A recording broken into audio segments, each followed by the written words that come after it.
हल्ला बोल में आप सभी का स्वागत है। दोस्तों, मैं हूं असरार हयात और आप देख रहे हैं भारत बोले हल्ला बोल। दोस्तों, इस वक्त चर्चा है बिहार विधानसभा को लेकर। बिहार विधानसभा में कुछ महीनों के बाद विधानसभा इलेक्शन देखें होना। जैसे आप अपने तारुफ में ये कहते हुए चल रहे थे कि जो कि हाथ जो है वह तस्लीमुद्दीन साहब का गढ़ रहा है, इसमें कोई शक नहीं है। तस्लीमुद्दीन साहब जो है कई दफ़ा विधायक रहे, अररिया, पूर्णिया और किशनगंज से वो सांसद भी बने और कहीं ना कहीं उनकी मकबूलियत थी। और अररिया, जोकीहाट, तमाम सीमांचल में उनकी मकबूलियत थी, जिसकी बदौलत जो है उनके साहबजादे सरफराज साहब और इसी तरीके से शाहनवाज साहब भी विधायक बने। उसके बाद जो है शाहनवाज साहब आरजेडी से मामला ख़राब होता है, वो एमआईएम में जाते हैं, एमआईएम उनको टिकट देती है। उसके बाद जो है फिर वो विधायक बनते हैं 2020 में। उसके एक साल या 6 महीने के बाद जो है वो फिर से आरजेडी में आ जाते हैं, क्योंकि गठबंधन की सरकार बनती है, उसमें उसको मंत्री पद दिया जाता है। अभी जो मौजूदा वक्त है, जो मौजूदा सियासत है, उसको अगर हम देखें तो वहाँ सिर्फ और सिर्फ आप एमआईएम की बात करें तो मैं समझता हूँ सही नहीं है। एमआईएम तो मैदान में है ही है, लेकिन उसके साथ साथ आपको ये भी नज़र रखनी पड़ेगी कि उनके बड़े भाई शाहनवाज साहब जो अभी मौजूदा विधायक, उनके बड़े भाई जो हैं सरफराज आलम साहब, वो भी मैदान में हैं। और 2025 के जो इलेक्शन होने हैं विधानसभा के, उसमें मजबूती के साथ वो दावेदारी ठोक चुके हैं और मजबूती के साथ वो इलेक्शन लड़ने वाले हैं, क्योंकि पिछले 2024 का इलेक्शन देखें वो नहीं लड़े। क्या आरजेडी आरजेडी का टिकट से आएंगे? इसमें अभी आप ये फैसला नहीं कर सकते वो आरजेडी से आए, हो सकता आ जाए, इसमें आप फैसला नहीं कर सकते कि वो आरजेडी से आएंगे। तो अभी मौजूदा वक्त में सरफराज साहब, उसके बाद उनके भाई, छोटे भाई शाहनवाज साहब जो कि पूर्व आपदा मंत्री हैं। अब मुर्शिद मुखिया, जो कि आपने मुर्शिद आलम साहब की बात करी, वो जो कि पलासी प्रखंड के शायद मियाँपुर पंचायत से मुखिया है, मौजूदा मुखिया है वो। तो कहीं ना कहीं इस वक्त जो है पेज फंसा हुआ है। किसी एक तरफ हम फैसला नहीं कर सकते कि मुर्शिद आलम एमआईएम का टिकट लेकर आएंगे, वो जीत जाएंगे, ये फैसला हम नहीं कर सकते। या हम ये नहीं कह सकते आरजेडी जिसको टिकट दे दे वही जीत जाए, ऐसा भी मुश्किल है। या यूं भी नहीं कह सकते कि सरफराज साहब जिसकी भी टिकट लेके आ जाए वो जीत जाए। अभी मामला तीन तरफा वहाँ पर हुआ पड़ा है। लेकिन अगर इसी बीच में जनसुराज आ जाती है, किसी को टिकट अपनी दे देती है, कहीं ना कहीं वो भी अपनी मजबूती दिखा सकती है। कि जिस तरीके से प्रशांत किशोर मेहनत कर रहे हैं बिहार के अंदर, हो सकता है वो काफ़ी असर पड़ेगा। लेकिन ये देखने वाली बात होगी कि किसका पल्ला भारी है, वो जब इलेक्शन करीब होगा तब पता चलेगा। एक सवाल आपसे है मेरा कि अब्दुल्ला सालिम साहब, हमने ये देखा है कि एमआईएम को सीमांचल में और ख़ासकर अररिया में कोई नहीं जानता था, लेकिन अब्दुल्ला सालिम साहब जो हैं उन्होंने नुक्कड़ सभाएं की और लोगों तक बात पहुंचाई कि भाई एमआईएम कोई पार्टी है, असदुद्दीन ओवैसी उसके जो है लीडर हैं। तो अब मौलाना अब्दुल्ला सालिम साहब का कोई जिक्र नहीं हो रहा है, तो इस पर क्या कहेंगे?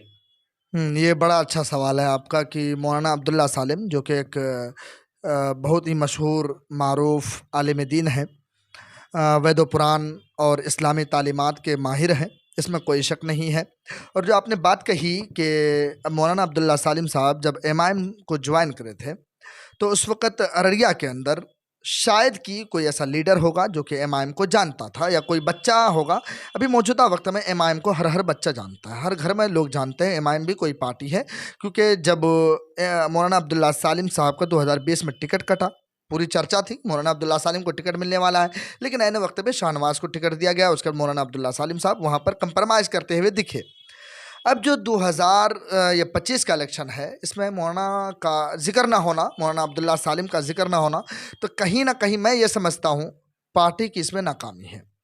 पार्टी के जो आला कमान है बिहार के, खासतौर में आला कमान से मुराद मेरा असदुद्दीन ओवैसी या सेंटर लेवल की बात नहीं, बिहार राज्य स्टेट लेवल की जो नेतागण है एमआईएम के, उनकी कहीं ना कहीं मुझे नाकामी दिख रही है। मौलाना अब्दुल्ला सालिम चतुर्वेदी की बात करें अगर, तो इस वक्त दूर दूर नज़र आ रहे हैं, क्योंकि जिस वक्त मुर्शिद मुखिया पार्टी ज्वाइन करे, उस वक्त भी अब्दुल्ला सालिम साहब कहीं दूर दूर तक नज़र नहीं आ रहे थे। हालांकि उस वक्त भी बयान उनका आया था, मैं था नहीं घर पे, मैं पूर्णिया गया हुआ था। लेकिन इस वक्त मौलाना को नज़रअंदाज करना, तो इसमें बहुत बड़ी ये दिख रही है कि कहीं ना कहीं एमआईएम को नुकसान होता हुआ दिख रहा है। क्योंकि मौलाना अब्दुल्ला सालिम ही वो ज़ात है जो कि इलाके के अंदर पूरे जोकीहाट के तकरीबन 27 पंचायत हैं, तमाम पंचायतों में जा जाकर जलसे से हो, मस्जिद से हो, चाहे पंचायती नुक्कड़ प्रोग्राम हो, चाहे वार्ड प्रोग्राम हो, तमाम प्रोग्राम में जो है मौलाना अब्दुल्ला सालिम ने एमआईएम के लिए चर्चा किया और एमआईएम का पैगाम लोगों तक पहुँचाया है। लोगों को ये बतलाया है कि तुम्हारे लिए अगर कोई आवाज़ है तो वो एमआईएम है। तो इस अब्दुल्ला सालिम के अलावा मुझे कोई दूसरा शख्स नज़र नहीं आता है। अगर जोकीहाट में इसके अलावा मौलाना अब्दुल्ला सालिम के अलावा किसी और को टिकट मिलता है, जैसा कि शुरू में मैंने कहा कि मुर्शिद आलम एक चर्चे में है, उनको आपने यही कहा था कि उनको टिकट मिल सकता है, ऐसा मतलब बिहार के अंदर चर्चा है। नहीं, अख्तरुल ईमान साहब कह रहे हैं, अख्तरुल ईमान साहब कह रहे हैं कि जो लायक होगा उसको टिकट दिया जाएगा। तो लायक सही है, आप फैसला कीजिए, लेकिन बेहतर ये होगा कि सर्वे करें आप। मैं अख्तरुल ईमान साहब को पर्सनली मैसेज देना चाहूँगा आपके चैनल के तवज्जुह से, आपके चैनल के ज़रिए से, कि अख्तरुल ईमान साहब आप एक अच्छे काबिल लीडर हैं, एक अच्छे नेता हैं, दूरअंदेशी को आप समझते हैं, कहाँ क्या करने हैं हमें, तो उस चीज़ को आप समझते हैं। तो आपके लिए बेहतर ये होगा कि पंचायती लेवल का आप एक ऐसे टीम तैयार करें, संगठन तैयार करें जो कि ये सर्वे करे कि एमआईएम के टिकट का हकदार कौन, क्योंकि जोकीहाट के अंदर तकरीबन जो है 70% मुसलमान हैं। वहाँ के मुसलमान फैसला करता है वोट किसके तरफ।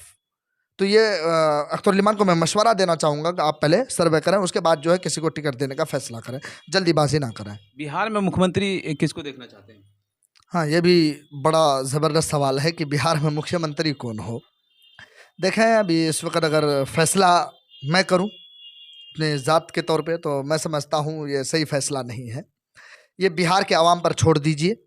2025 में इलेक्शन होना है, बिहार की जनता ये फैसला करेगी किसको हमें वोट देना है। क्योंकि इस वक्त जो है एक बिहार के अंदर जो हम लोग जब देखते हैं बिहार की सियासत में, ऐसी बात नहीं कि बिहार की सियासत में नज़र बनी हुई है। इस वक्त जो है मौजूदा वक्त में, अभी मैं कुछ न्यूज़ चैनल्स को देख रहा था, सी वोटर के वो सर्वे दिखा रहे थे, तो उसमें मुझे ये नज़र आया कि तेजस्वी यादव कहीं ना कहीं उसका कद बड़ा होता जा रहा है। 2020 में उसके बाद जो है उसकी सरकार बनती है, अचानक उसके बाद वो नौकरी के लिए सिग्नेचर कर देते हैं, कई लाख युवाओं को नौकरी दे देते हैं। उसके बाद जो है युवाओं के अंदर एक जोश, एक अलग नीतीश के खिलाफ आक्रोश, एक अलग किस्म का नौजवानों में, युवाओं में पैदा हुआ है। कहीं ना कहीं ऐसा लगता है कि लोगों का जो मिजाज है इस बार ये बन चुका है कि तेजस्वी यादव हमारा मुख्यमंत्री हो, तेजस्वी यादव की मौजूदगी में, तेजस्वी यादव की क़यादत में बिहार चले। क्योंकि आपको बताऊं कि नीतीश कुमार जो है वो 9 बार के मुख्यमंत्री हैं, तो इतनी आसानी भी नहीं होगी, आसान भी नहीं होगा कि मुख्यमंत्री को इतनी जल्दी मतलब लोग पीछे छोड़ें। लेकिन कहीं ना कहीं तेजस्वी यादव की मजबूती दिखती हुई जा रही है, तेजस्वी यादव की मकबूलियत बढ़ती जा रही है। लेकिन आरोप भी तो लगते हैं लालू यादव को लेकर। हाँ, बिल्कुल ये बात भी दुरुस्त है आपके कि आरोप, देखें आरोप जो है लगाने वाले, जो एपोजिशन होता है ना, वो आरोप ही लगाते हैं। चाहे आरजेडी हो, जदयू हो, या बिहार के अंदर और भी अन्य पार्टियां हैं, एक दूसरे के खिलाफ अगर वो आरोप नहीं लगाएंगे तो जाहिर सी बात है जो घर चलना है वो नहीं चलता। आरोप के बगैर काम नहीं होना है उनका, तो आरोप उनका फ़र्ज़ है, अगर यूँ लफ्ज़ में यूँ कहें वो एकदम ज़रूरी है।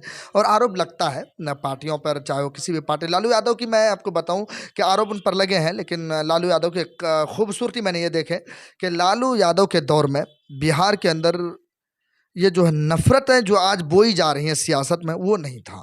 लेकिन नीतीश कुमार भी तो हिंदू मुस्लिम नहीं करते हैं ना?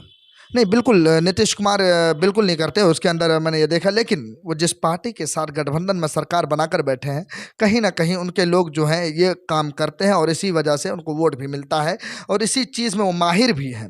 इसके बगैर उनका जो है काम नहीं चलना है। तो इसलिए लोग इनको अगर नापसंद करते हैं, नीतीश कुमार को अगर इनकार करते हैं, सिर्फ बुनियादी वजह यह है कि वो बीजेपी के साथ हैं। चलिए, तो ये थे हमारे साथ फैयाज़ कमर साहब, जो कि सीमांचल के जो कि प्रखंड से ताल्लुक़ रखते हैं और ये अपने इलाके की बात रख रहे थे। और मैं हूं असरार हयात और आप लोग देख रहे थे भारत बोले हल्ला बोल। और दोस्तों, एक रिक्वेस्ट आप लोगों से ये है कि हमारे इस चैनल को सब्सक्राइब ज़रूर कीजिए और दोस्तों के साथ शेयर भी कीजिए।